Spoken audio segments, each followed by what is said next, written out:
57 Thunderbird that's over here. I mean, that was Ford's answer to the Corvette. This particular car has less than 3,000 original miles on it. This is a steel body, had roll-up windows, had a hardtop. The Corvette didn't have a hardtop when it first came out. So this was a much more practical car, and for that reason, when it came out in 1955, it almost put the Corvette out of business. Mickey Thompson was one of my heroes back then. He was a guy out there doing it. It was just so magical. It was so different from everything that was in England. I loved the outfits and the decals and the colourfulness of the cars and the noise and the smoke. It was just cool. I really wanted to honour Mickey, and it's the right time. We put together an event that honoured Mickey's achievements in his life. We're here to celebrate the guy's life, have a good time in his honour. It's been 50 years since my dad went 406 miles an hour. My dad did so many different disciplines of racing, from off-road cars on this side of us all the way out to the Bonneville cars out in the front. Thank you.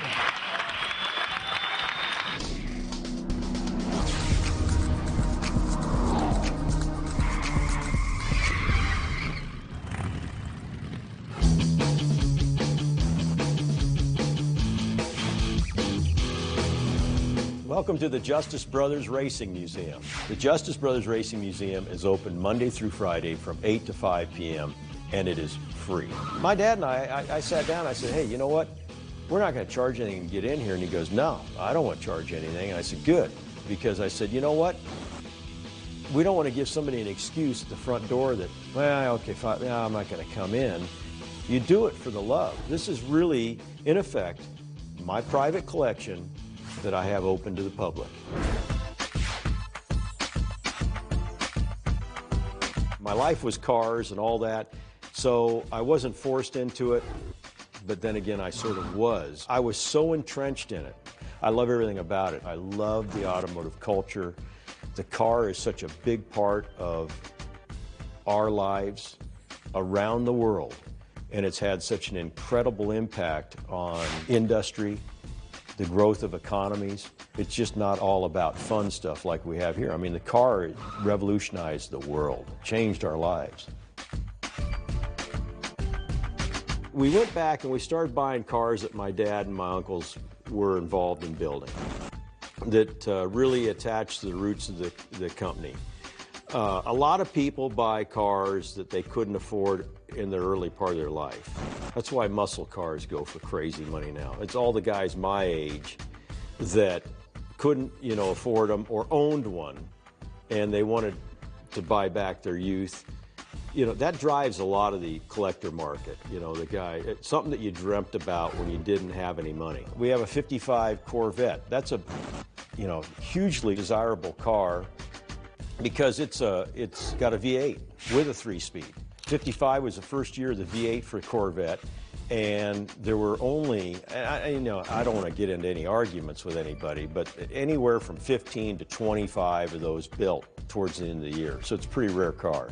And of course, 55 was the third year of production for Corvette. We got this 57 Thunderbird that's over here. I mean, that was Ford's answer to the Corvette. In fact, in 1955, the production numbers on Corvette were very low, and the reason why that was is the Thunderbird came out in 55, and the Thunderbird literally almost killed the Corvette. It was a steel body rather than fiberglass. The Thunderbird had roll-up windows, the Corvette didn't. Most people don't even think about it, but Corvette had what they call side curtains. That's where you have glass in a frame, and it goes into 2 pegs, and it sort of seals down at the bottom, and doesn't even come close to sealing around the top of the convertible. In the old days, when you drove a convertible and it rained, water would come in just like a river. Part of owning a convertible was you were going to have wet carpet in the rainy season. This is a 1957 Thunderbird, iconic car. Not the first year of the Thunderbird, but a good year of the Thunderbird. This particular car has less than 3,000 original miles on it. Part of the thing that appealed to us, I know people always say, 1957, less than 3,000 miles. The person that owned this car was really green. They never drove it. You see, they were trying to be a good guy. But anyway, this car is really great. One of the scenes, it wasn't a 57, but the scene with Thunderbird was Suzanne Summers in American Graffiti, you know, the blonde driving in the Thunderbird. This was Ford's answer to the Corvette. And the Corvette was a car that probably should have never been made, but this was Ford's answer to it. And it was a steel body, unlike the Corvette that was fiberglass. This was a steel body, had roll-up windows, had a hard top. The Corvette didn't have a hard top when it first came out. It was only a soft top. So this was a much more practical car. And for that reason, when it came out in 1955, it almost put the Corvette out of business. And any of the Corvette guys that really know what they're talking about and are honest, they'll tell you the same thing. So it's an iconic American car. When Ford decided to build the Thunderbird against the Corvette, they took and they used a wraparound windshield. The Corvette had this wraparound windshield. It's really cool when you're sitting in the car, but the problem is when you go to get in on the driver's side, you have this overhang. You hit your knee on that one time, and I promise you, you will never do it again. It hurts. The other thing that they did is the Corvette had a big steering wheel in it. They copied that same idea in the Thunderbird. In fact, the Corvette, when John Wayne got the first one on the West Coast, he couldn't fit his leg underneath the steering wheel to drive the car, so he couldn't keep the car. So Ford really did copy a lot of the ideas from the Corvette. There's no denying it. This was their answer to the Corvette, the Thunderbird. Closed captioning provided by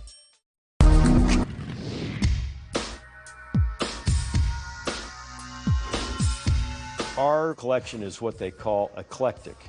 That's the good word for it. Or it shows that we have ADD because we can't really stay on one particular type of car. I mean, it's like, hey, I like that. Well, let's get that. You know, we've got the car out of Spaceballs. Everybody knows Spaceballs under a certain age group. It was a parody of Star Wars.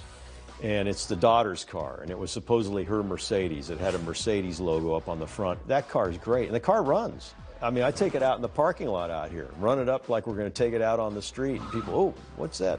Spacecraft, you know, and it's been used in commercials and all that. That's a really neat deal.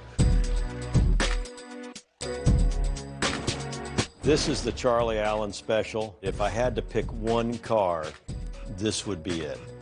This car was built by Frank Curtis in 1939, pre-World War II. It was the first car that he designed and built. He actually states that fact in the Curtis Craft book, which was the only book that was written while Frank was still alive. It's got an Offenhauser engine in it, which was the top-of-the-line race motor for these cars back then. It's 110 cubic inches. This car is built on frame rails, that is, passenger car frame. You know, back in the old days, cars had frames. They weren't unibody like they are today. Actually had a frame, and they would take and shorten the frame down and narrow it up and then put the race car engine and body on that. And that's why this comes out like this over the frame. This car is very unique in that respect. Most bodies would go straight into the frame, but he actually wanted to offset the engine and have the crankshaft, that is the lower part of the motor, towards the inside of the car to give it a better weight distribution going around the turns. This was the origination of that idea. It never was used in this car, and the Roadster idea didn't come about till the early 50s at Indianapolis when Frank Curtis brought it there. This car was also used in a film with Mickey Rooney called The Big Wheel. It was one of those great racing films where the guy's trying to build a career and he steals somebody else's girlfriend or wife, and then she goes back, and then he ends up winning the big race. And if you saw the movie Driven with Sylvester Stallone, it's sort of the same storyline. And then there was a film with Clark Gable called To Please a Lady, which was exactly the same storyline. All the racing films are pretty much the same. It's about a guy trying to win the big race, and he's always stealing somebody else's girl. Okay, so if you're going to see another one, it'll probably be the same thing. This is a really iconic car. This is, without a doubt, my favorite car, the Charlie Allen Special. Hi, welcome to the Wally Parks NHRA Motorsports Museum and our great tribute to Mickey Thompson, the first American to 400 miles an hour.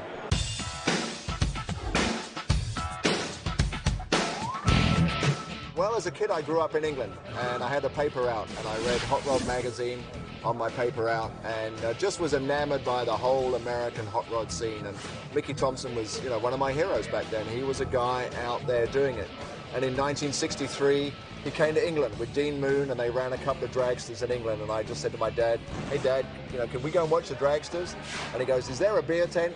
And I go, "I'm sure there's a beer tent, Dad." And off we went and watched them run, and it just captured me. It was just so magical. It was so different from everything that was in England. I mean, I love the outfits and the decals and the colourfulness of the cars and the noise and the smoke. It was just cool, and just got into it. It took a long time to figure out how to get a job, but finally, Wally asked me if I'd come and run the museum.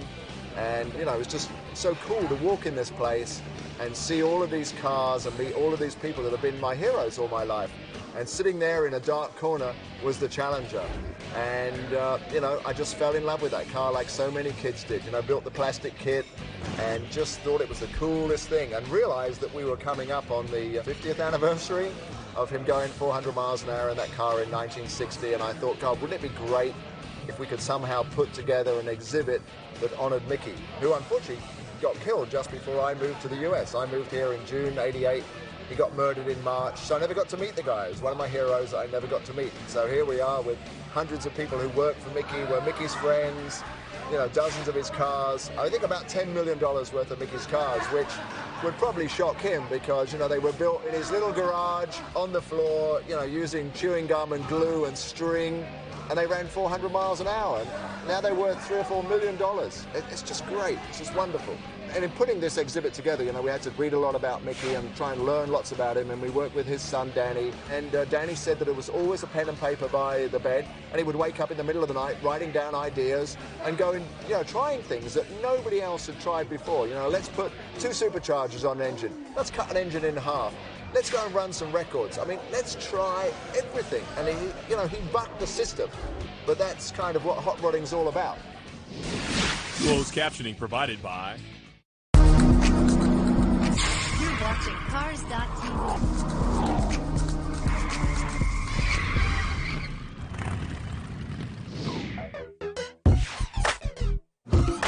In 1959, he was on his way to a drag race with the 555 car, and he decided to go via Bonneville. Before the Challenger, there was a double-engine car, and it was built primarily as a drag car because Mickey was into drag racing. But on the way to the drag races, I think in Kansas City, he went to Bonneville, and the car ran 294 miles an hour, which was totally unheard of. And he thought, this is it, we don't need to mess about going drag racing. So he went home and immediately designed the 4-engine Challenger. Malcolm Campbell, one of the great British land speed record guys, asked if he could see the drawings, and Mickey goes, there ain't any drawings, we drew it on the floor with chalk. That's how we built it, which is just, that's American ingenuity. That's what it's all about.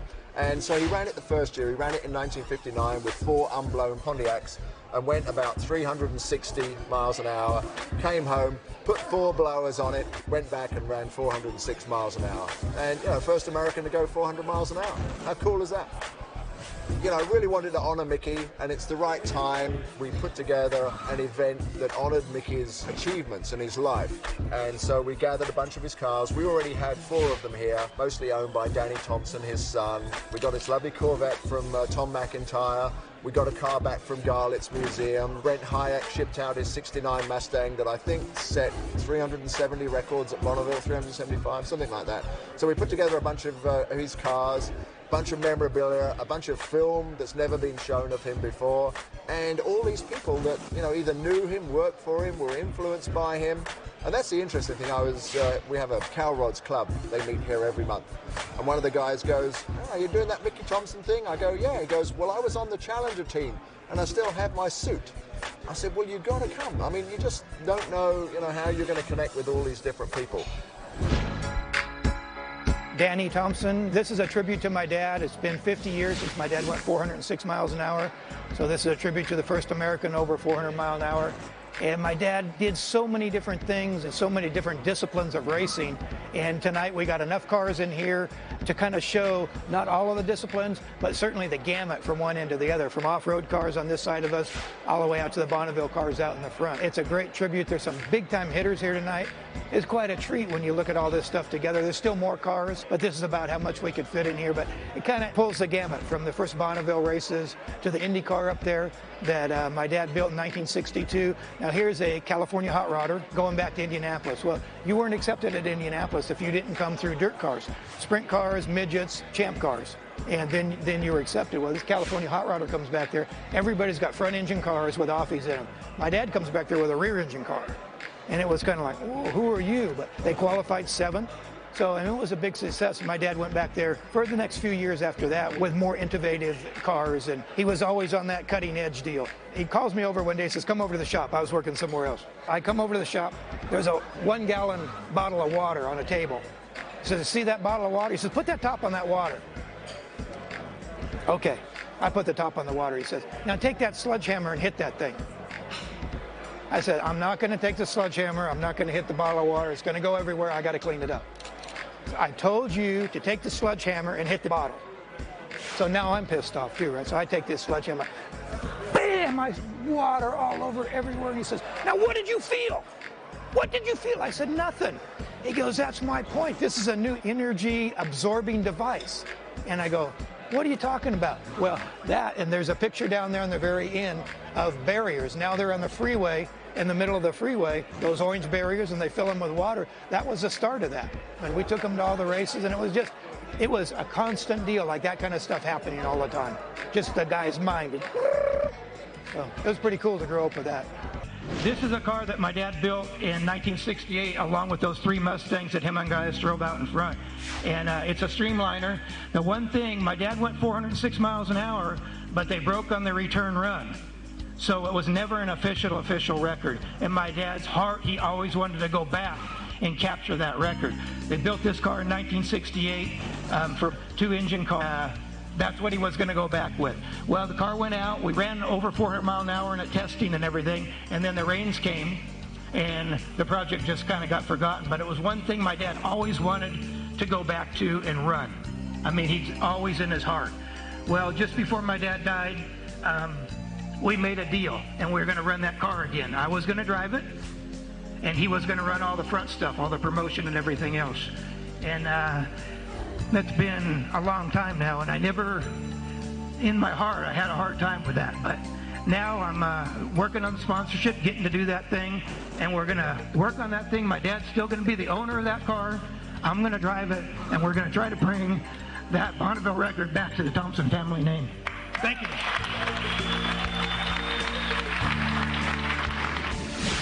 Closed captioning provided by